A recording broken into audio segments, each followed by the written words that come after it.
Il existe des mots qui passent inaperçus parce qu'ils sont trop simples. Nous les prononçons presque automatiquement, sans imaginer qu'ils puissent influencer notre manière de penser, notre énergie intérieure et même les décisions que nous prenons chaque jour. Pourtant, selon Louise Hay, certains mots possèdent une force bien plus grande que nous ne le croyons. Non pas parce qu'ils auraient un pouvoir magique, mais parce qu'ils orientent progressivement notre subconscient vers une nouvelle manière de voir la réalité. Aujourd'hui, nous allons parler d'un seul mot, un mot que beaucoup connaissent déjà, mais que très peu utilisent avec une véritable conscience. Et surtout, nous allons comprendre pourquoi il vaut parfois mieux le garder pour soi. Cela peut sembler étrange dans une époque où tout est partagé. Nous annonçons nos projets avant même qu'ils commencent. Nous racontons nos objectifs, nos rêves et nos intentions presque en temps réel. Les réseaux sociaux nous ont habitués à montrer chaque étape de notre vie, comme si une idée n'existait réellement qu'une fois publiée. Pourtant, les plus grandes transformations naissent souvent dans le silence. As-tu déjà remarqué qu'après avoir parlé d'un projet qui te tenait profondément à cœur, ton enthousiasme semblait diminuer? Au départ, tu ressentais une énergie presque impossible à arrêter. Puis, après l'avoir expliqué à plusieurs personnes, cette énergie s'est progressivement dissipée. Ce phénomène est plus fréquent qu'on ne l'imagine. Notre cerveau reçoit parfois la reconnaissance sociale avant même d'avoir accompli l'action. Il éprouve une forme de satisfaction anticipée et la motivation initiale perd de son intensité. C'est précisément pour cette raison que certaines intentions grandissent mieux lorsqu'elles restent protégées pendant un certain temps. Dans « Vous pouvez guérir votre vie », Louise Hay revient souvent sur une idée essentielle. Les pensées et les paroles deviennent progressivement des habitudes mentales. Et ces habitudes finissent par influencer notre manière d'agir, de ressentir et de construire notre existence. Ce n'est donc pas uniquement le mot qui compte, mais l'état intérieur dans lequel il est prononcé. Cette vidéo ne promet pas une formule miraculeuse ni un raccourci vers le succès. Elle propose quelque chose de beaucoup plus profond. Comprendre comment un simple changement dans le dialogue intérieur peut transformer progressivement notre façon de percevoir les opportunités, les relations, l'abondance et même notre propre valeur. Au fil de cette vidéo, nous allons explorer pourquoi certaines paroles renforcent inconsciemment le manque, alors que d'autres développent un sentiment de confiance. Pourquoi le silence peut parfois protéger un rêve mieux que 1000 explications. Et pourquoi les personnes qui avancent avec le plus de sérénité ne sont pas toujours celles qui parlent le plus de leurs objectifs. Tu découvriras également pourquoi notre subconscient répond davantage à la répétition qu'à l'intensité, comment certaines croyances limitantes s'installent sans que nous nous en rendions compte, et pourquoi un seul mot, lorsqu'il est prononcé avec conviction et cohérence, peut progressivement modifier la direction de toute une vie. Avant de commencer, abonne-toi à la chaîne, laisse un « j'aime » et écris dans les commentaires « J'accueille le meilleur dans ma vie ». Respire profondément, mets de côté les distractions pendant quelques instants et laisse ton attention se poser entièrement sur ce qui va suivre. Car parfois, le changement que nous cherchons depuis des années ne commence pas par une grande révolution. Il commence simplement par un mot. Il y a une chose que la plupart des gens ne remarquent jamais. Ils prêtent une immense attention aux paroles des autres, mais presque aucune à celles qu'ils se répètent eux-mêmes. Pourtant, si tu observes une journée ordinaire, tu découvriras que le dialogue le plus important n'est pas celui que tu as avec ta famille, tes collègues ou tes amis. C'est celui qui se déroule en silence, dans ton esprit, du réveil jusqu'au moment où tu t'endors. Cette conversation intérieure ne fait pas de bruit. Elle ne demande pas ton autorisation. Elle commente presque tout ce que tu vis. Elle interprète les événements, donne un sens au regard, au silence, aux réussites comme aux échecs. Et avec le temps, elle devient si familière que tu finisses par croire qu'elle dit forcément la vérité. C'est là que commence l'influence réelle des mots. Le subconscient ne fait pas toujours la différence entre une réalité objective et une pensée répétée des centaines de fois.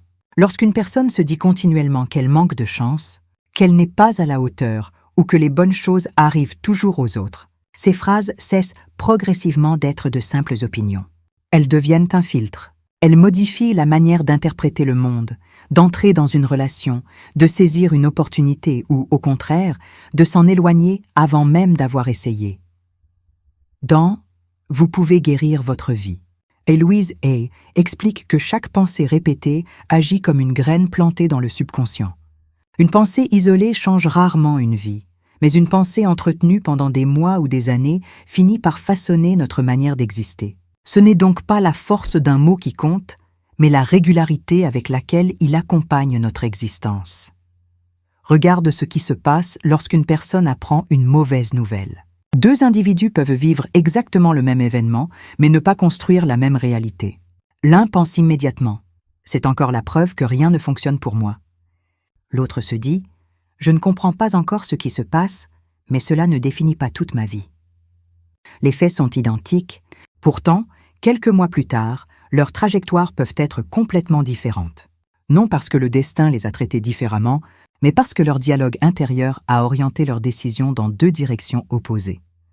Le plus étonnant, c'est que ce mécanisme agit souvent sans que nous nous en rendions compte. Une personne persuadée qu'elle sera rejetée interprète facilement un simple retard comme un signe de désintérêt. Une autre, convaincue qu'elle ne mérite pas l'abondance, hésitera inconsciemment à saisir une opportunité qui pourrait pourtant transformer sa vie. Elle trouvera des raisons de repousser, de douter ou d'attendre le bon moment.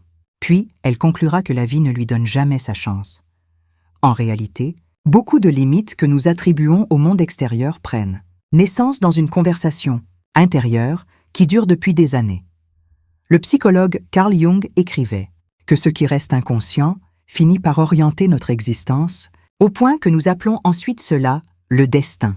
Cette idée rejoint étonnamment ce que Louise Hay transmet dans ses livres.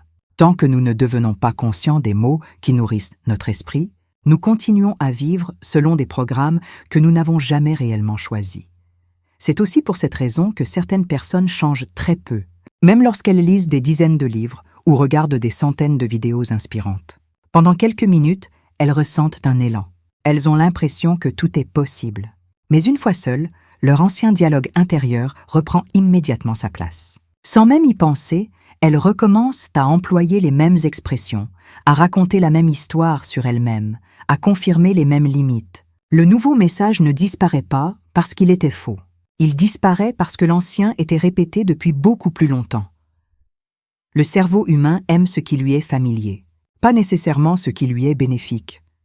Voilà pourquoi le changement profond demande davantage qu'un simple moment de motivation. Il demande de devenir attentif aux mots qui accompagnent notre quotidien lorsque personne ne nous écoute. Les phrases que nous prononçons à voix haute ont de l'importance, mais celles que nous gardons pour nous construisent souvent une influence encore plus profonde. Et c'est précisément ici que le mot secret prend tout son sens. Il ne s'agit pas seulement de prononcer un mot positif. Il s'agit de choisir consciemment une direction intérieure. Chaque fois que ce mot revient, il rappelle à ton esprit la personne que tu décides de devenir plutôt que celle que tes anciennes peurs essaient encore de maintenir. C'est une manière silencieuse de déplacer progressivement ton attention, de quitter le langage du manque pour entrer dans celui de la possibilité. Beaucoup cherchent une technique spectaculaire alors que les plus grandes transformations commencent souvent par des habitudes presque invisibles. Elles commencent lorsqu'une personne cesse de nourrir mécaniquement les mêmes pensées limitantes, lorsqu'elle devient capable de remarquer une vieille phrase intérieure avant qu'elle ne dirige encore une fois toute sa journée, lorsqu'elle comprend enfin que le premier endroit où naît son avenir n'est pas dans les circonstances, mais dans les mots auxquels elle choisit de donner de la place, encore et encore. C'est pourquoi un seul mot, répété avec présence, cohérence et discrétion, peut parfois avoir beaucoup plus de force que des centaines de promesses faites au monde entier. Avant de transformer ce que les autres voient, il commence par transformer celui qui le prononce. Il y a une raison pour laquelle tant de personnes évitent les moments de silence sans même s'en rendre compte. Elles allument immédiatement la télévision, mettent un podcast pendant qu'elles conduisent, font défiler leur téléphone dès qu'elles attendent quelques minutes quelque part. Même lorsqu'elles rentrent chez elles après une longue journée, elles cherchent presque instinctivement une nouvelle stimulation. Ce comportement paraît anodin, mais il révèle quelque chose de beaucoup plus profond. Beaucoup ont peur de rester seuls avec leur propre dialogue intérieur. Lorsque le bruit extérieur disparaît, une autre voix devient soudain plus audible. Ce sont ces pensées que l'on repousse depuis des semaines, parfois depuis des années. Les regrets reviennent, les inquiétudes prennent plus de place. Certaines questions, longtemps ignorées, commencent à demander une réponse. Ce n'est donc pas le silence qui fait peur, c'est ce qu'il révèle. C'est précisément pour cette raison que tant de personnes ont du mal à transformer leur vie. Elles cherchent des réponses nouvelles, tout en restant constamment entourées de bruit. Pourtant, le subconscient ne s'exprime pas comme une alarme. Il ne crie pas, il suggère. Il fait remonter des sensations, des souvenirs, des intuitions. Mais pour les entendre, il faut parfois accepter quelques instants où rien ne vient distraire l'esprit. Le texte inspiré de Louise Hay insiste sur le fait que le changement intérieur ne commence pas seulement par les affirmations, mais par une prise de conscience sincère de ce que nous entretenons déjà dans notre monde mental. Beaucoup répètent des phrases positives quelques minutes par jour, puis passent les 23 heures suivantes à nourrir le doute, la peur ou l'autocritique. Dans ces conditions, ce ne sont pas les affirmations qui façonnent le subconscient, mais les pensées qui occupent le plus longtemps l'espace intérieur. Il suffit d'observer une scène très ordinaire. Une personne reçoit un compliment au travail. Pendant quelques secondes, elle se sent heureuse. Puis presque immédiatement, une autre pensée apparaît. Ils disent ça pour être gentils. Ou encore, ils ne connaissent pas vraiment mes faiblesses. Le compliment était réel, mais il ne reste pas. Le cerveau le rejette parce qu'il ne correspond pas à l'image que cette personne entretient d'elle-même depuis des années. Voilà pourquoi deux individus peuvent vivre exactement la même expérience sans en tirer la même conclusion. Ce n'est pas l'événement qui décide toujours de l'émotion. C'est souvent l'histoire intérieure dans laquelle cet événement vient s'inscrire. Dans la vie quotidienne, ce phénomène est partout. Certaines personnes s'excusent avant même d'avoir exprimé une opinion. D'autres minimisent leur réussite presque automatiquement. Certaines n'osent jamais parler de leurs qualités sans ressentir un malaise, alors qu'elles évoquent leurs défauts avec une facilité étonnante. Avec le temps, ces habitudes deviennent invisibles. Elles ne paraissent plus être des choix, mais une manière naturelle d'exister. Pourtant, rien de tout cela n'est véritablement spontané. Ce sont des réflexes construits au fil des années. Une remarque entendue dans l'enfance, une comparaison répétée, une déception mal comprise. Petit à petit, ces expériences forment une voix intérieure qui finit par parler à notre place. C'est ici que le mot dont parle cette vidéo prend une dimension différente.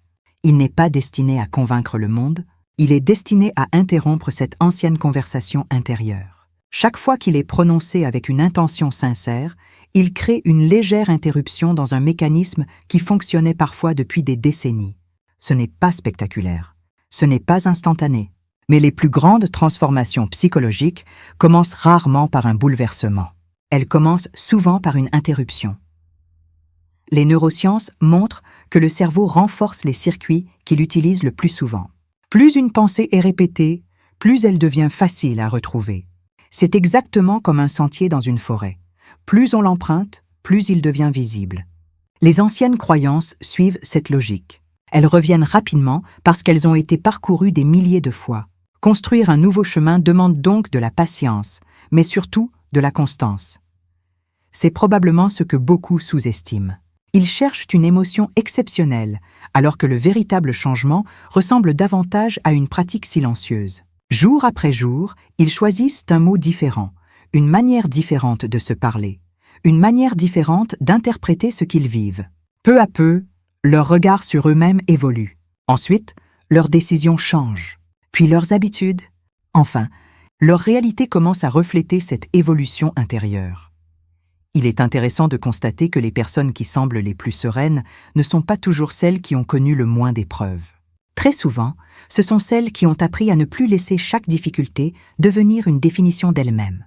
Elles vivent les mêmes déceptions, les mêmes incertitudes, les mêmes périodes de doute que tout le monde. La différence, c'est qu'elles ne construisent plus leur identité autour de ces expériences. Elles comprennent que traverser un échec ne signifie pas être un échec, qu'être rejeté une fois ne signifie pas être indigne d'amour, qu'un retard, une erreur ou une perte ne raconte jamais toute une existence. Et cette manière d'interpréter la vie change profondément la direction d'une personne. À partir de ce moment-là, le mot qu'elle choisit de répéter n'est plus une formule. Il devient un rappel quotidien de l'histoire qu'elle décide désormais d'écrire. Il cesse d'être un simple son pour devenir une orientation intérieure. Et c'est souvent dans cette discrète fidélité à une nouvelle façon de penser que commencent les transformations les plus durables, celles qui ne cherchent pas à impressionner les autres, mais qui finissent pourtant par changer toute une vie. Nous vivons dans une époque où les mots circulent plus vite que jamais. Chaque jour, nous lisons des centaines de phrases, de conseils, de citations et de promesses. Nous enregistrons des vidéos inspirantes, partageons des réflexions, écoutons des podcasts pendant les trajets. Mais malgré cette abondance de paroles, beaucoup ont l'impression de rester au même endroit intérieurement. Pourquoi ? Parce qu'entendre une idée n'est pas la même chose que l'intégrer. Le cerveau adore la nouveauté. Il ressent une légère satisfaction lorsqu'il découvre une pensée inspirante. Pendant quelques instants, tout paraît plus clair. On se dit que cette fois, quelque chose va vraiment changer. Pourtant, quelques heures plus tard, la routine reprend le dessus. Les anciennes habitudes reviennent presque automatiquement, comme si cette prise de conscience n'avait jamais existé. Ce phénomène est plus profond qu'un simple manque de motivation. Il révèle une réalité psychologique. Le subconscient ne se transforme pas grâce au moment où l'on comprend. Il se transforme grâce au moment où l'on répète. Voilà pourquoi un seul mot peut parfois avoir davantage d'impact que 100 idées brillantes. Non parce qu'il serait magique, mais parce qu'il agit comme un point de repère. Il ramène constamment l'esprit vers une direction précise. Chaque répétition rappelle au cerveau « c'est désormais ici que je veux porter mon attention ». Regarde ce qui se passe lorsqu'une personne apprend une nouvelle langue. Au début, chaque mot demande un effort conscient. Puis, à force de le rencontrer, il devient naturel. Il n'est plus nécessaire de réfléchir avant de le comprendre. Les croyances fonctionnent de manière étonnamment similaire. Ce que nous répétons le plus finit par devenir la langue dans laquelle notre esprit pense spontanément. Et c'est précisément là que beaucoup se piègent eux-mêmes. Ils répètent inconsciemment des expressions qui paraissent inoffensives. Je suis toujours en retard. Je n'ai jamais de chance. Les bonnes choses arrivent aux autres. Je finis toujours par être déçu. Prononcées une fois, ces phrases semblent anodines. Répétées pendant des années, elles deviennent une manière d'interpréter chaque événement. Peu à peu, la personne ne remarque plus seulement les occasions où ces phrases sont vraies. Elle commence à ignorer toutes celles qui les contredisent. Le psychologue appelle cela un biais de confirmation. Le cerveau cherche naturellement des éléments qui renforcent ce qu'il croit déjà. Si quelqu'un est convaincu qu'il n'est pas digne d'être aimé, il retiendra davantage les signes de rejet que les marques d'affection. Si une personne croit que rien ne fonctionne jamais pour elle, elle remarquera plus facilement les échecs que les progrès silencieux. Ce n'est pas la réalité qui change en premier, c'est l'attention. Et l'attention finit par façonner la réalité, vécue. Le texte inspiré de Louise Hay revient souvent sur cette responsabilité intérieure. Il ne dit pas que tout dépend uniquement de nos pensées, ni que la vie devient parfaite parce que nous choisissons des mots positifs. Il rappelle plutôt que notre manière d'habiter les événements influence profondément les décisions que nous prenons ensuite. Prenons une situation très simple. 2 personnes perdent une opportunité professionnelle. La première conclut immédiatement « Je savais que je n'étais pas assez compétente ». Elle cesse d'essayer pendant plusieurs mois. La seconde ressent la même déception, mais finit par se demander « Qu'est-ce que cette expérience peut m'apprendre ?» Quelques semaines plus tard, elle ose envoyer une nouvelle candidature. L'événement était identique. Le mot intérieur qui l'a suivi ne l'était pas. Et ce mot a changé la décision suivante. Dans nos relations aussi, ce mécanisme agit discrètement. Certaines personnes entrent dans une conversation avec l'espoir d'être comprises. D'autres y entrent déjà persuadées qu'elles devront se défendre. Avant même que le premier échange commence, leur corps est tendu, leur respiration est plus courte, leurs réponses deviennent plus prudentes. Elles ne réagissent pas seulement à l'instant présent, elles réagissent à une histoire ancienne que leur esprit continue de raconter. C'est ici qu'apparaît une idée rarement évoquée. Beaucoup pensent que le subconscient influence uniquement les grandes décisions. En réalité, il agit surtout dans les détails, dans la façon dont on regarde quelqu'un lorsqu'il hésite avant de répondre, dans la manière dont on interprète un silence, dans le ton que l'on choisit sans même y penser. Notre vie est largement construite par ces micro-décisions, invisibles. Et ces micro-décisions naissent souvent d'un seul dialogue intérieur. Le mot dont parle cette vidéo n'a donc pas vocation à impressionner qui que ce soit. Il est destiné à transformer cette conversation silencieuse qui accompagne chacune de nos journées. C'est aussi pour cette raison qu'il vaut mieux ne pas le révéler à tout le monde. Non parce qu'il s'agirait d'un secret mystérieux, mais parce que certaines transformations perdent leur force lorsqu'elles deviennent une démonstration. Il existe un phénomène psychologique intéressant. Lorsque nous annonçons publiquement un projet important, nous ressentons parfois une satisfaction anticipée. Les encouragements, les compliments ou la simple reconnaissance sociale procurent déjà une partie de la récompense que notre cerveau attendait après l'accomplissement. Sans le vouloir, cette gratification peut réduire l'énergie nécessaire pour poursuivre le travail réel. Les personnes les plus constantes ne sont pas toujours celles qui parlent le plus de leurs objectifs. Souvent, elles avancent discrètement. Elles préfèrent laisser leurs habitudes parler avant leurs intentions. Elles comprennent qu'une graine n'a pas besoin d'être déterrée chaque matin pour vérifier si elle pousse. Elle a besoin de temps, de stabilité et d'un environnement qui lui permettent de développer ses racines avant de montrer ses premières feuilles. Les changements psychologiques suivent exactement la même logique. Lorsqu'un nouveau mot commence à remplacer un ancien discours intérieur, rien de spectaculaire ne se produit au début. Les journées continuent de se ressembler. Les difficultés ne disparaissent pas soudainement. Pourtant, quelque chose évolue lentement. Une réaction devient un peu plus calme, une décision un peu plus courageuse, une peur un peu moins envahissante. Puis, plusieurs mois plus tard, la personne regarde en arrière et réalise que ce n'est pas sa vie qui a changé d'un seul coup, c'est sa manière de se rencontrer elle-même. Et cette transformation-là est souvent celle qui dure le plus longtemps. Il est facile de croire que les grands tournants d'une vie commencent par une décision spectaculaire. Changer de travail, quitter une relation, déménager, lancer un nouveau projet. Pourtant, lorsqu'on observe les personnes qui ont réellement transformé leur existence sur plusieurs années, on découvre souvent quelque chose de beaucoup plus discret. Leur premier changement n'a pas été extérieur. Il a commencé dans leur manière de se parler lorsqu'il n'y avait personne autour d'elles. Il existe une différence importante entre vivre en réaction et vivre avec une intention. Beaucoup de gens passent leur journée à répondre à ce qui leur arrive. Une mauvaise nouvelle change immédiatement leur humeur. Un commentaire modifie leur confiance. Une critique reste présente dans leur esprit pendant des heures, alors qu'un compliment est oublié en quelques minutes. Leur équilibre dépend constamment de ce que le monde décide de leur envoyer. À l'inverse, certaines personnes semblent posséder un centre de gravité plus stable. Elles ne sont pas insensibles. Elles ressentent la déception, la peur, parfois même le découragement. Mais elles ne laissent pas chacune de ces émotions décider de leur identité. Elles prennent le temps de créer une petite distance entre ce qui arrive et la manière dont elles choisissent d'y répondre. C'est précisément dans cet espace que les mots prennent toute leur importance. Nous sous-estimons souvent l'influence des expressions que nous utilisons chaque jour. Observe une conversation ordinaire. Certaines personnes disent constamment « je dois »,« je n'ai pas le choix ». C'est toujours compliqué. « Ah, je suis comme ça ». D'autres utilisent spontanément un langage différent. « Je vais essayer ». « Je peux apprendre » et « voyons ce qui est possible ». Ces phrases paraissent anodines. Pourtant, elles révèlent deux manières très différentes d'habiter le monde.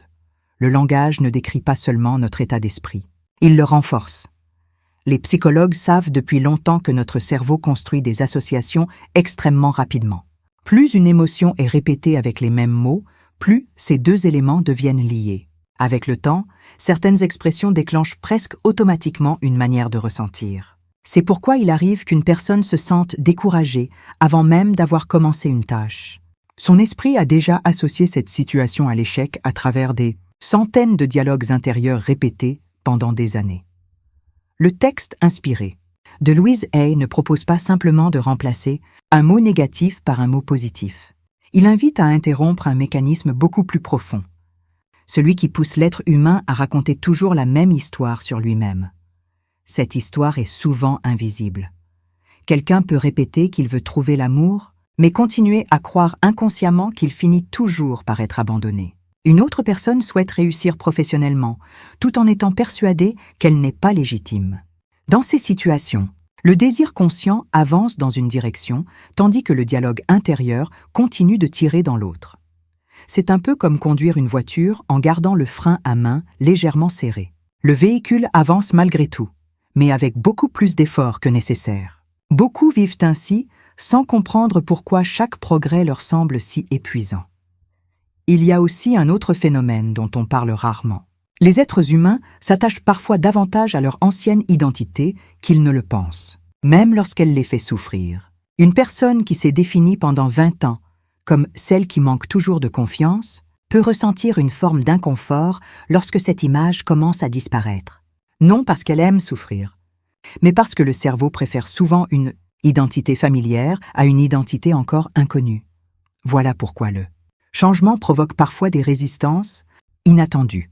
Certaines personnes abandonnent un nouveau projet juste au moment où elles commencent à progresser. D'autres retournent vers des habitudes dont elles savent pourtant qu'elles leur font du mal. Ce n'est pas toujours un manque de volonté.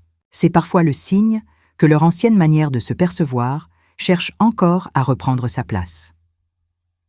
Le mot dont parle cette vidéo agit précisément à cet endroit. Il devient un rappel silencieux que l'identité n'est pas figée, qu'elle peut évoluer sans que l'on ait besoin de renier son passé. Il ne sert pas à effacer les blessures, mais à empêcher qu'elles deviennent le seul récit possible. Dans la vie quotidienne, cela change beaucoup de choses. Une personne qui commence à modifier son dialogue intérieur ne devient pas soudainement parfaite. Elle continue à connaître des journées difficiles. Elle doute encore parfois. Elle traverse toujours des périodes d'incertitude.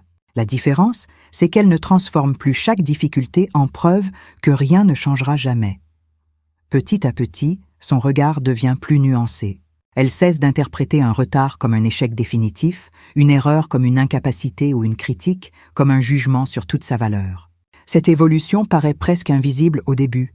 Pourtant, elle influence ensuite toutes les décisions importantes. Car les grandes transformations ne naissent pas seulement des moments exceptionnels. Elles naissent surtout de ces centaines de petites situations où une personne choisit, encore une fois, de ne plus parler d'elle-même comme elle le faisait autrefois. Et c'est peut-être là que réside le véritable pouvoir d'un seul mot, non pas dans le son qu'il produit, mais dans la nouvelle histoire qu'il commence lentement à écrire à l'intérieur de celui qui le prononce. Il est rare qu'une vie soit transformée par une seule phrase entendue un matin. En revanche, elle peut être profondément influencée par une phrase que l'on se répète chaque jour pendant des années. C'est précisément ce qui rend le dialogue intérieur si puissant. Il agit discrètement. Il ne cherche pas à attirer l'attention. Il s'installe lentement, accompagne les journées ordinaires et finit par devenir une évidence. Un jour, une personne ne dit plus « Je pense que je ne suis pas capable ». Elle dit simplement « Je suis comme ça ». À cet instant, une hypothèse est devenue une identité. Le plus troublant, c'est que ces phrases ne viennent pas toujours de nous. Elles ont parfois commencé dans la bouche d'un parent inquiet, d'un enseignant exigeant, d'un ami maladroit ou d'une expérience qui nous a marqués au mauvais moment. Un enfant entend plusieurs fois qu'il est trop sensible, mot trop lent, ou pas assez sûr de lui. Des années plus tard, personne ne lui répète ces mots. Pourtant, la voix est toujours là. Elle a simplement changé de propriétaire. Ce n'est plus le monde qui parle, c'est lui-même. Carl Jung rappelait que l'être humain ne voit pas le monde tel qu'il est, mais tel que sa conscience est capable de le percevoir. Cette idée est essentielle. Deux personnes peuvent entrer dans la même pièce et vivre deux expériences totalement différentes. L'une remarquera les sourires, les possibilités, les conversations qui s'ouvrent. L'autre verra surtout les regards fuyants, les silences ou les signes qui semblent confirmer qu'elle n'est pas à sa place. La réalité n'a pas changé. Le filtre, lui, est complètement différent. C'est peut-être pour cela que certaines personnes disent avoir toujours les mêmes problèmes, alors que les circonstances changent sans cesse. Nouveau travail, nouvelle ville, nouvelles relations, et pourtant la même sensation revient. Celle de devoir prouver sa valeur, celle de ne jamais être complètement à sa place, celle d'attendre qu'un jour tout s'effondre. À première vue, elles pensent que le problème vient de l'extérieur. Mais lorsqu'on observe leur dialogue intérieur, on découvre souvent que le décor a changé alors que le scénario est resté exactement le même. Le texte inspiré de Louise Hay insiste sur une idée qui dépasse largement les simples affirmations positives. Avant de modifier ce que l'on vit, il faut devenir conscient de la manière dont on se raconte sa propre existence. Beaucoup de personnes cherchent de nouvelles opportunités alors qu'elles continuent à se définir avec les mots d'une ancienne version d'elles-mêmes. Elles parlent encore comme quelqu'un qui a peur, qui manque ou qui doute, même lorsque leur vie commence déjà à changer. Il existe un phénomène curieux dans les relations humaines. Lorsqu'une personne a une faible estime d'elle-même, elle accorde souvent plus de poids à une critique qu'à 10 compliments. Si 10 personnes lui disent qu'elle est compétente et qu'une seule remet ses capacités en question, son esprit reviendra toute la soirée sur cette unique remarque. Non parce qu'elle est plus importante, mais parce qu'elle correspond davantage à l'histoire intérieure déjà présente. Le cerveau préfère ce qui confirme ses croyances plutôt que ce qui les remet en cause. C'est aussi pour cette raison que certaines personnes ont tant de mal à recevoir un compliment avec simplicité. Elles répondent immédiatement « ce n'est rien. J'ai juste eu de la chance ».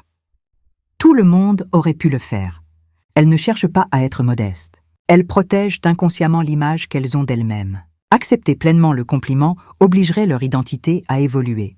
Et cette évolution demande parfois plus de courage qu'on ne l'imagine. Le mot dont nous parlons dans cette vidéo agit justement comme une petite fissure dans cette ancienne histoire. Pas une révolution immédiate, une fissure. Il introduit une possibilité nouvelle dans un récit que l'on croyait immuable. Au début, cela paraît presque insignifiant. Puis, avec le temps, cette nouvelle manière de se parler commence à influencer les réactions les plus ordinaires. On hésite un peu moins avant de prendre la parole. On accepte plus facilement de ne pas être parfait. On ose répondre différemment à une situation qui, autrefois, déclenchait automatiquement la peur ou le doute. Le changement le plus profond n'est d'ailleurs pas celui que les autres remarquent immédiatement. Il se produit dans ces instants où personne ne regarde. Lorsque quelque chose ne se passe pas comme prévu et que, pour la première fois, tu ne te traites pas comme ton pire ennemi. Lorsque tu commets une erreur sans transformer cet instant en preuve que tu échoueras toujours. Lorsque tu comprends qu'un événement ne raconte jamais toute ton histoire. La société moderne ne facilite pas cette évolution. Elle pousse sans cesse à la comparaison. En quelques minutes, il est possible de voir des dizaines de personnes annoncer une réussite, un voyage, une promotion ou un nouveau projet. À force, le cerveau finit par oublier que chacun ne montre qu'un fragment soigneusement choisi de sa réalité. Il compare son quotidien complet avec les meilleurs moments des autres. Cette comparaison permanente crée une pression silencieuse. Beaucoup ont alors l'impression d'être en retard sans même savoir par rapport à quoi. Dans ce contexte, le mot que tu choisis de répéter devient une forme d'ancrage. Il ne sert pas à nier les difficultés, ni à prétendre que tout est facile. Il rappelle simplement à ton esprit qu'il n'est pas obligé d'adopter le langage de la peur chaque fois qu'une incertitude apparaît. Peu à peu, il crée un nouvel espace intérieur, un endroit où les réactions automatiques perdent de leur pouvoir. Et c'est souvent ainsi que commencent les transformations les plus solides. Elles ne font pas de bruit, elles ne cherchent pas à convaincre les autres. Elles ressemblent à une personne qui, sans que personne ne s'en aperçoive vraiment, cesse progressivement de vivre selon un ancien récit. Non parce qu'elle a oublié son passé, mais parce qu'elle a enfin décidé qu'il ne serait plus le seul auteur de son avenir. Il arrive qu'une personne change presque tout autour d'elle sans que son existence prenne une direction réellement différente. Elle déménage, change de travail, rencontre de nouvelles personnes, commence même de nouveaux projets. Pendant quelques semaines, elle a le sentiment qu'un nouveau chapitre commence. Puis, progressivement, les mêmes émotions reviennent, les mêmes doutes, les mêmes réactions, les mêmes peurs. À ce moment-là, beaucoup pensent que le problème vient encore des circonstances. Pourtant, ce qui revient n'est pas forcément la même situation. C'est souvent la même manière de l'interpréter. Le cerveau humain ne cherche pas uniquement à survivre. Il cherche aussi à préserver une certaine cohérence, même lorsque cette cohérence nous fait souffrir. Si quelqu'un s'est défini pendant longtemps comme la personne qui échoue toujours, à chaque réussite crée presque une contradiction intérieure. Inconsciemment, l'esprit cherche alors à rétablir l'histoire qu'il connaît déjà. Cela peut sembler étrange, mais beaucoup sabotent leur propre progrès non parce qu'ils refusent le bonheur, mais parce qu'ils ne savent pas encore comment vivre avec une identité différente. On observe ce phénomène dans des scènes très ordinaires. Une personne reçoit une belle opportunité professionnelle. Au lieu de ressentir uniquement de la joie, elle passe plusieurs jours à se demander si elle sera réellement à la hauteur. Une autre rencontre quelqu'un de sincère après des années de relations compliquées. Au lieu de profiter naturellement de cette stabilité, elle devient méfiante. Elle cherche inconsciemment ce qui pourrait mal tourner. Non parce que cette relation est dangereuse, mais parce que son esprit est habitué à vivre dans l'attente du problème. C'est, souvent ainsi que le passé continue, d'occuper le présent sans faire de bruit. Le texte inspiré de Louise Hay revient régulièrement sur une idée essentielle. Nous ne pouvons pas construire une vie nouvelle, tout en conservant exactement le même regard sur nous-mêmes. Beaucoup souhaitent un changement visible, sans accepter le changement invisible qui le précède. Pourtant, c'est précisément cette transformation intérieure qui finit par modifier les décisions quotidiennes. La plupart des gens imaginent que les croyances limitantes ressemblent à des phrases très évidentes comme « je suis incapable » ou « je ne mérite pas d'être heureux. En réalité, elles sont souvent beaucoup plus discrètes. Elles se cachent dans des habitudes presque imperceptibles. Reporter systématiquement une décision importante. Demander constamment l'avis des autres avant d'agir. S'excuser même lorsqu'on n'a rien fait de mal. Minimiser spontanément ses réussites. Toutes ces attitudes racontent parfois une histoire silencieuse que la personne ignore encore. Ce qui est fascinant, c'est que ces comportements paraissent parfaitement logiques à celui qui les adopte. Quelqu'un dira qu'il est simplement prudent, alors qu'il est surtout paralysé par la peur de l'erreur. Un autre expliquera qu'il est très exigeant envers lui-même, alors qu'il ne s'autorise jamais à être imparfait. Une autre personne affirmera qu'elle pense beaucoup avant de prendre une décision, alors qu'elle cherche surtout à éviter toute possibilité de déception. Le cerveau sait remarquablement bien donner une apparence rationnelle à des mécanismes émotionnels anciens. Carl Jung observait que ce que nous refusons de reconnaître en nous continue souvent à orienter nos choix. Cette remarque reste étonnamment actuelle. Beaucoup cherchent à transformer leur vie en ajoutant de nouvelles habitudes, mais très peu prennent le temps d'observer les automatismes invisibles qui gouvernent déjà leur journée. Prenons un exemple. Simple. 2 personnes entrent dans une réunion où elles ne connaissent presque personne. L'une voit une occasion de découvrir de nouvelles personnes. L'autre passe la première demi-heure à se demander quelle impression elle donne. Les deux vivent exactement la même scène. Pourtant, elles n'habitent pas du tout la même réalité psychologique. La première dirige son attention vers l'extérieur. La seconde la dirige presque entièrement vers elle-même. Et cette différence change ensuite la manière de parler, d'écouter, de sourire, d'interpréter les réactions des autres. Bien souvent, ce que nous appelons manque de confiance n'est pas une absence de qualité. C'est une attention continuellement tournée vers la peur d'être jugé. Notre époque renforce encore cette tendance. Nous avons rarement été autant observés, ou du moins avec cette impression permanente de pouvoir être observés. Une photo, un commentaire, un message laissé sans réponse, un nombre de vues ou d'abonnés, tous ces éléments créent un environnement où il devient facile de mesurer sa valeur à travers des indicateurs extérieurs. Peu à peu, certaines personnes cessent de se demander « Est-ce que cette vie me correspond ?» Elles commencent plutôt à se demander « Est-ce que cette vie sera suffisamment appréciée ?» La différence paraît subtile, mais elle est immense. À partir du moment où l'on cherche davantage à être validé qu'à être aligné avec soi-même, les choix changent. On accepte parfois un travail qui impressionne mais qui vide intérieurement. On reste dans certaines relations parce qu'elles rassurent l'image que l'on donne, non parce qu'elles nourrissent réellement le cœur. On poursuit des objectifs qui appartiennent davantage aux attentes des autres qu'à nos propres aspirations.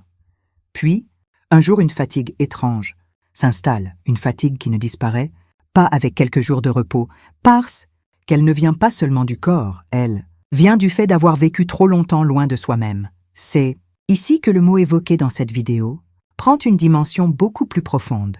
Il n'est pas seulement un outil pour attirer ce que l'on désire. Il devient un rappel discret qu'il est encore possible de revenir vers soi. Non pas vers une version idéale, parfaite ou irréprochable, mais vers une personne qui n'a plus besoin de jouer un rôle permanent pour se sentir digne d'exister. Les changements les plus durables commencent rarement lorsque le monde extérieur nous récompense.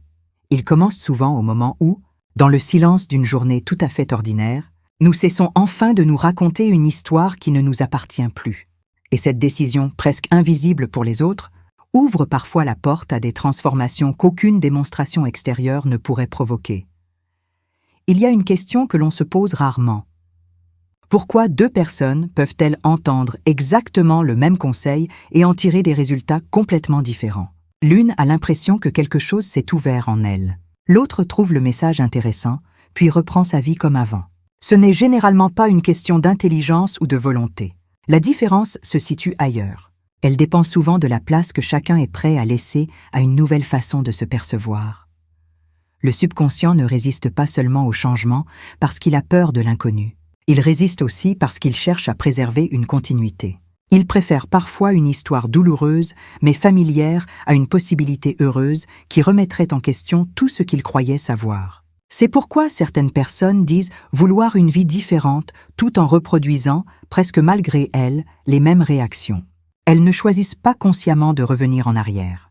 Elles reviennent vers ce qui leur paraît cohérent avec l'image qu'elles portent encore d'elles-mêmes. On remarque cela dans les conversations les plus ordinaires. Une personne reçoit une proposition intéressante et répond immédiatement « Ce n'est sûrement pas pour moi ». Une autre entend un compliment et change aussitôt de sujet. Une troisième refuse une opportunité avant même de l'avoir explorée, persuadée qu'elle sera déçue. Ces décisions semblent prises en quelques secondes, mais elles sont souvent le résultat d'années de dialogue intérieur. Elles ne naissent pas au moment où la situation se présente. Elles étaient déjà en préparation bien avant.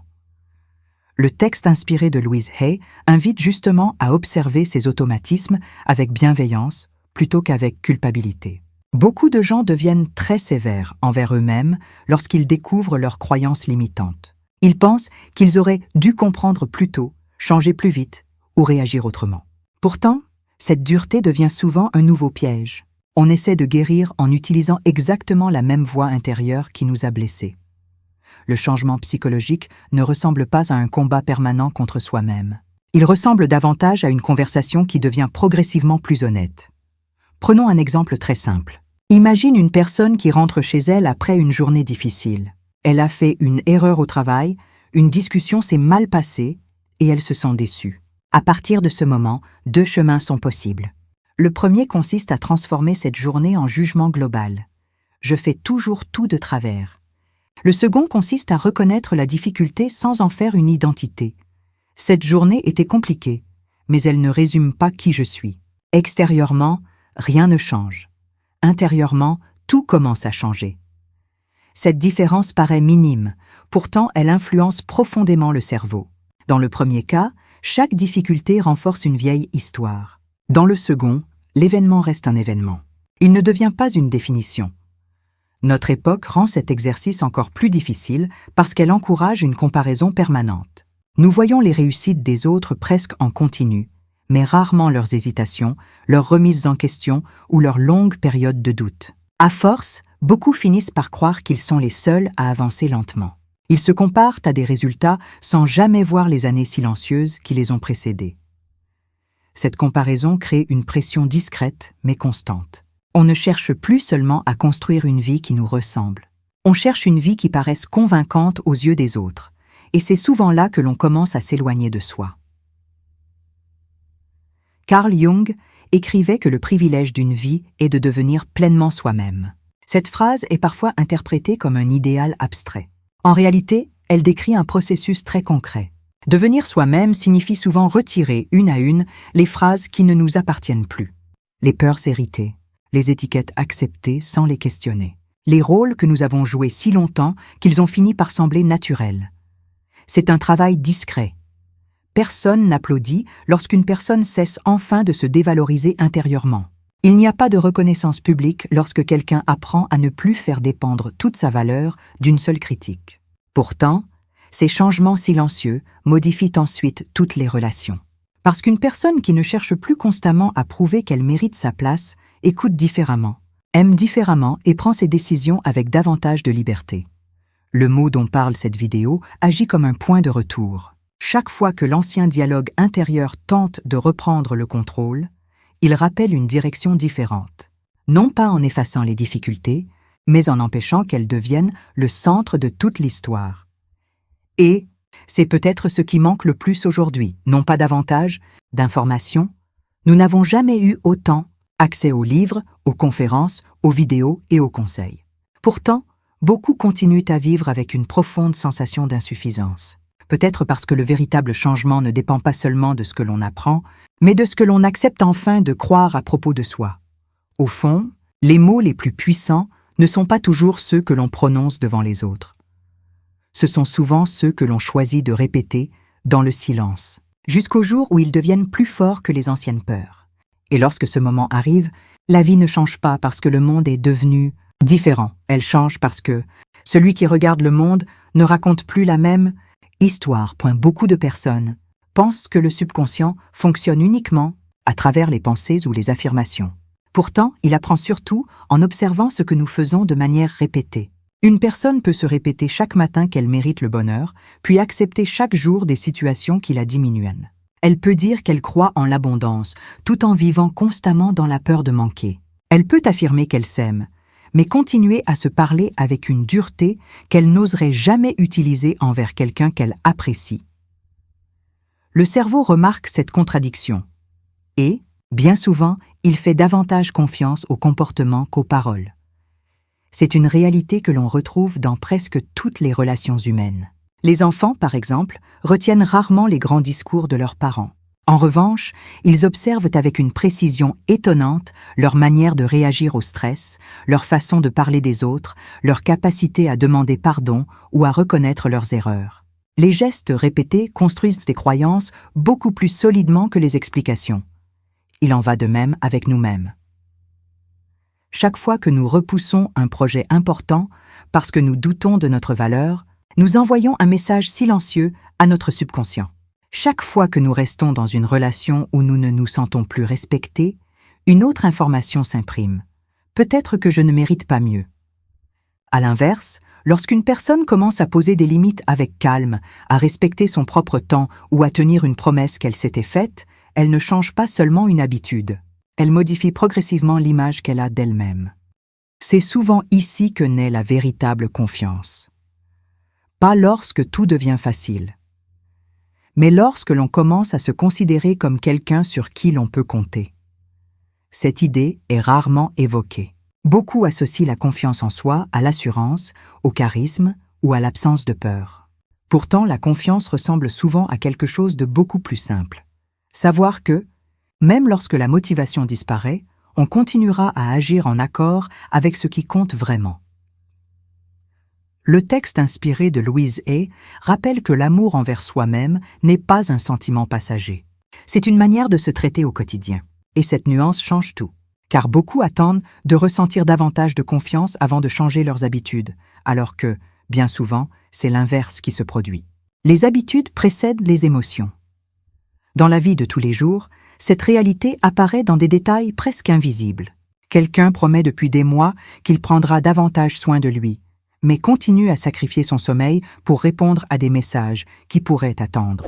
Une autre personne dit qu'elle veut retrouver la paix, mais remplit chaque minute de silence avec son téléphone, incapable de rester quelques instants seule avec ses pensées. Une troisième affirme qu'elle veut une relation sincère, tout en choisissant systématiquement des personnes qui ne sont jamais vraiment disponibles. Ces contradictions ne font pas de ces personnes des hypocrites. Elles montrent simplement qu'il existe parfois une distance entre ce que nous désirons, consciemment, et ce que notre subconscient considère encore comme familier. Carl Jung observait que l'être humain possède une étonnante capacité à répéter ce qu'il connaît, même lorsque cela le fait souffrir. Non parce qu'il recherche la douleur, mais parce que l'inconnu demande davantage d'énergie psychique que le familier. C'est une idée dérangeante, mais profondément humaine. Nous ne résistons pas toujours au changement parce qu'il est mauvais. Nous lui résistons souvent parce qu'il remet en question l'identité que nous avons construite pendant des années. Voilà pourquoi certaines personnes ressentent une étrange inquiétude lorsque leur vie commence enfin à évoluer. Elles obtiennent ce qu'elles souhaitaient, mais une partie d'elles se sent presque désorientée. Elles étaient habituées à lutter, à attendre, à douter. Lorsque ces anciennes tensions disparaissent progressivement, un vide apparaît. Beaucoup interprètent ce vide comme un problème, alors qu'il s'agit parfois simplement d'un espace que leur esprit n'a jamais appris à habiter. C'est dans ces moments-là que le mot évoqué dans cette vidéo prend toute sa profondeur. Il ne sert plus seulement à attirer ce que l'on désire, il devient un point d'ancrage lorsque l'ancienne manière de penser tente de reprendre sa place. Il rappelle que le changement n'est pas toujours spectaculaire, qu'il ressemble parfois à une personne qui répond avec plus de calme qu'autrefois, qui ne cherche plus systématiquement l'approbation des autres ou qui accepte de ne pas tout contrôler. Ces évolutions paraissent modestes. Pourtant, elles transforment progressivement toute une existence. Parce qu'à partir du moment où une personne cesse de mesurer sa valeur uniquement à travers le regard extérieur, elle retrouve quelque chose que beaucoup ont perdu sans même s'en apercevoir. La liberté de choisir ses actes sans avoir constamment besoin qu'ils soient validés. Et cette liberté produit une forme de sérénité que les mots décrivent difficilement. Elle ne fait pas disparaître les difficultés. Elle change simplement la manière de les traverser. C'est peut-être cela, finalement, le véritable pouvoir d'un mot gardé dans le silence. Non pas convaincre l'univers de nous donner davantage, mais nous aider, jour après jour, à devenir quelqu'un qui n'a plus besoin de vivre contre lui-même. Et lorsqu'une personne atteint cet état, ce ne sont pas seulement ses pensées qui changent.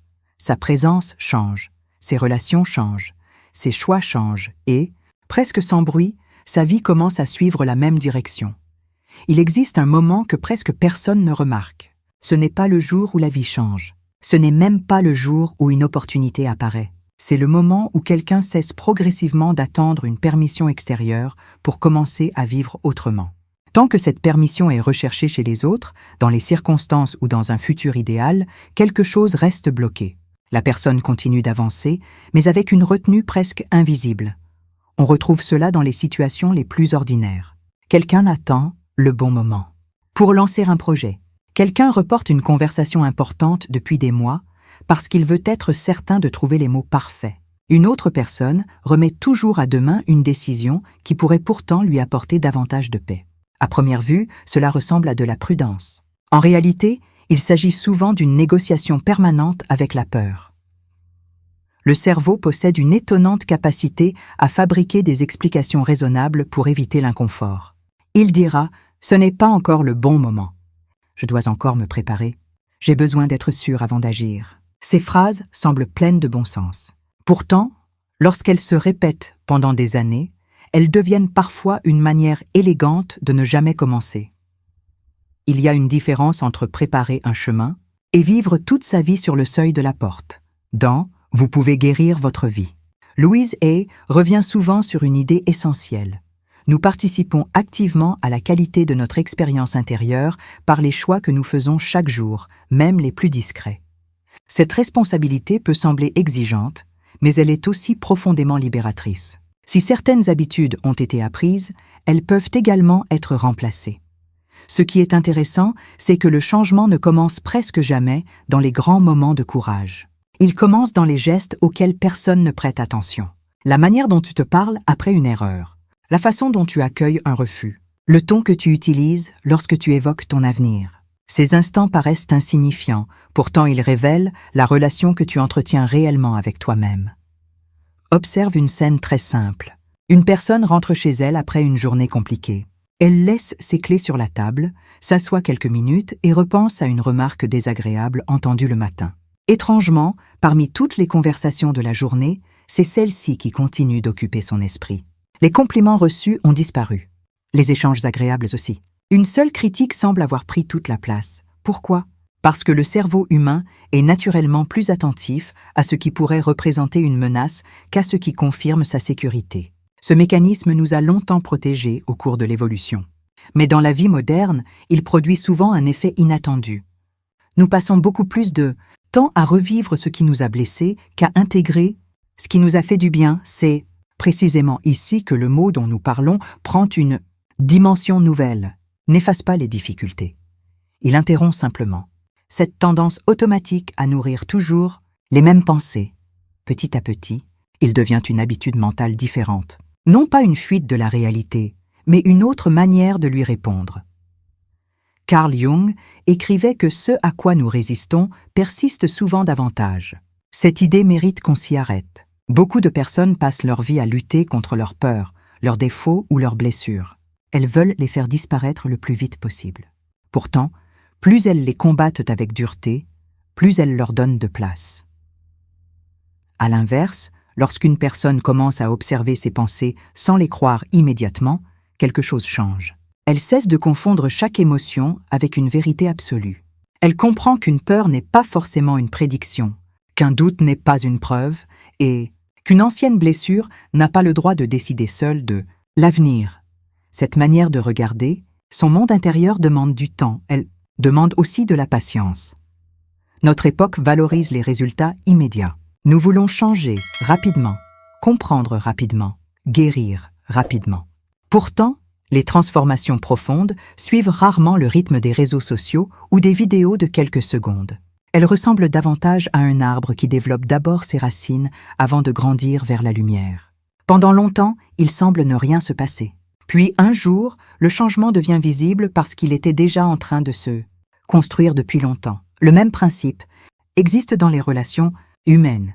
Une personne qui apprend à se respecter ne devient pas soudainement différente du jour au lendemain, mais progressivement, elle répond autrement aux situations.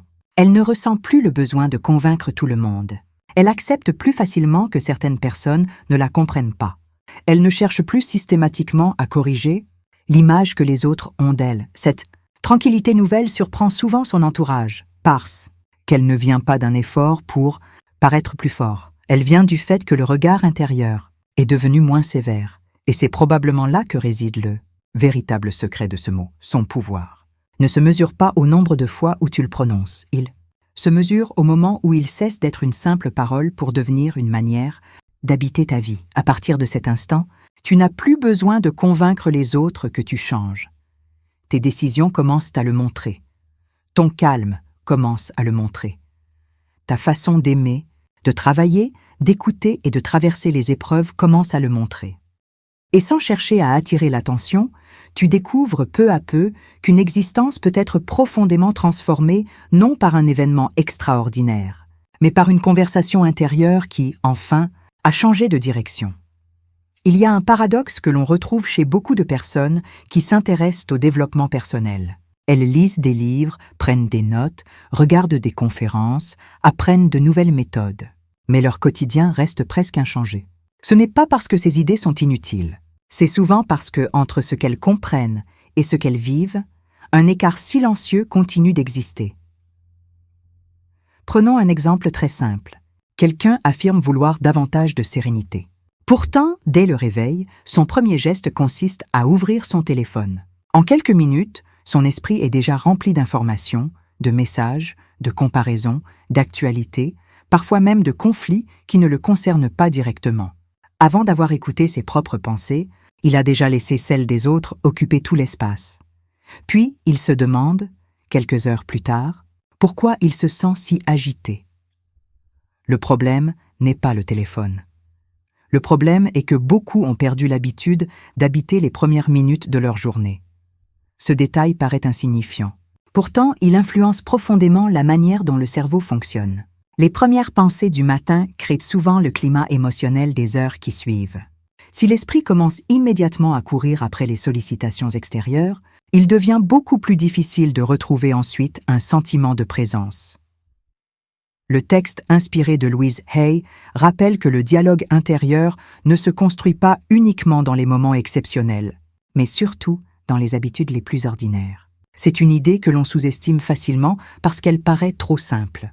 Pourtant, lorsqu'on observe les personnes qui dégagent une véritable stabilité, on remarque rarement des changements spectaculaires. On remarque surtout une cohérence. Elles ne parlent pas d'une manière et n'agissent pas d'une autre. Cette cohérence est devenue rare. Aujourd'hui, nous sommes entourés d'injonctions contradictoires. Il faudrait réussir rapidement, rester disponible en permanence, prendre soin de soi, répondre immédiatement aux messages, être performant, inspirant, équilibré, sans jamais montrer trop de fatigue. Peu à peu, beaucoup finissent par vivre comme s'ils étaient constamment observés. Même lorsqu'ils sont seuls, ils continuent inconsciemment à jouer un rôle. Ils répondent aux attentes avant d'écouter leurs propres besoins. Ce phénomène se retrouve aussi dans les relations. Certaines personnes ne disent plus vraiment ce qu'elles pensent. Elles disent ce qu'elles estiment acceptable. Elles adaptent leur personnalité selon les interlocuteurs, évitent les désaccords, surveillent leurs paroles pour ne pas décevoir. Ce comportement peut donner l'impression d'être agréable ou conciliant. Pourtant, intérieurement, il produit souvent une fatigue considérable, parce qu'il est extrêmement épuisant d'être constamment en train de négocier avec sa propre authenticité. Le plus surprenant, c'est que cette adaptation devient presque automatique. Au bout de quelques années, certaines personnes ne savent plus très bien où s'arrête leur véritable personnalité et où commence celle qu'elles ont construite pour être acceptées. Carl Jung évoquait ce phénomène à travers la notion de persona. Ce masque social que chacun développe pour trouver sa place dans le monde. Ce masque n'est pas mauvais en lui-même. Nous en avons tous besoin dans certaines situations. Le problème apparaît lorsqu'il finit par remplacer complètement la personne qui le porte. Alors un sentiment étrange s'installe. La vie continue, les objectifs avancent, les bonnes journées sont remplies. Et pourtant, quelque chose semble manquer sans que l'on puisse vraiment mettre un mot dessus. Ce manque n'est pas toujours lié à ce que l'on possède. Il est souvent lié à la distance qui s'est installée entre ce que l'on montre et ce que l'on ressent réellement. C'est ici que le mot évoqué dans cette vidéo retrouve tout son sens. Il ne sert pas uniquement à attirer davantage d'abondance, d'amour ou d'opportunité. Il devient une manière de revenir vers une identité plus authentique, non pas celle qui cherche à impressionner, mais celle qui peut enfin respirer, sans devoir constamment prouver quelque chose. On remarque souvent cette évolution dans des détails presque invisibles. Une personne cesse de répondre immédiatement à toutes les sollicitations parce qu'elle comprend que tout n'est pas urgent. Une autre accepte de dire « je ne sais pas », sans vivre cela comme un échec. Une autre encore arrête progressivement de remplir chaque moment de silence par peur d'être seule avec ses pensées. Ces changements paraissent modestes. Pourtant, ils témoignent d'une transformation beaucoup plus profonde. La personne ne vit plus uniquement en réaction au monde extérieur. Elle commence à construire un espace intérieur qui ne dépend pas de chaque événement, de chaque commentaire ou de chaque regard. Et c'est probablement cela que beaucoup recherchent sans parvenir à le nommer. Non pas une vie sans difficultés, mais une vie où les difficultés ne dessinent plus seules de leur état intérieur. Lorsque cette stabilité commence à apparaître, le mot que l'on répète n'a plus besoin d'être prononcé avec effort. Il devient presque une présence silencieuse, une direction. Une manière de revenir à soi lorsque l'esprit s'éparpille, lorsque les anciennes peurs réapparaissent ou lorsque le bruit du monde devient trop fort. À partir de là, quelque chose d'inattendu se produit. Les circonstances n'ont pas forcément changé. Les défis existent toujours, mais la personne qui leur fait face n'est plus exactement la même. Et très souvent, c'est cette transformation invisible qui ouvre ensuite la porte à tous les changements visibles. À la fin, beaucoup de personnes cherchent à connaître ce fameux mot. Elles espèrent découvrir une formule capable de transformer leur vie comme par enchantement. Pourtant, après tout ce que nous avons exploré ensemble, tu as sans doute compris que le véritable secret n'a jamais résidé uniquement dans un mot. Le véritable secret réside dans la relation que tu entretiens avec toi-même lorsque personne ne te regarde, parce qu'un mot peut ouvrir une porte, mais il ne peut pas marcher à ta place. Le texte inspiré de Louise. Elle nous rappelle que les pensées deviennent des croyances, que les croyances influencent nos choix et que nos choix finissent par dessiner notre vie. Dans « Vous pouvez guérir votre vie », et elle ne promet jamais une existence parfaite.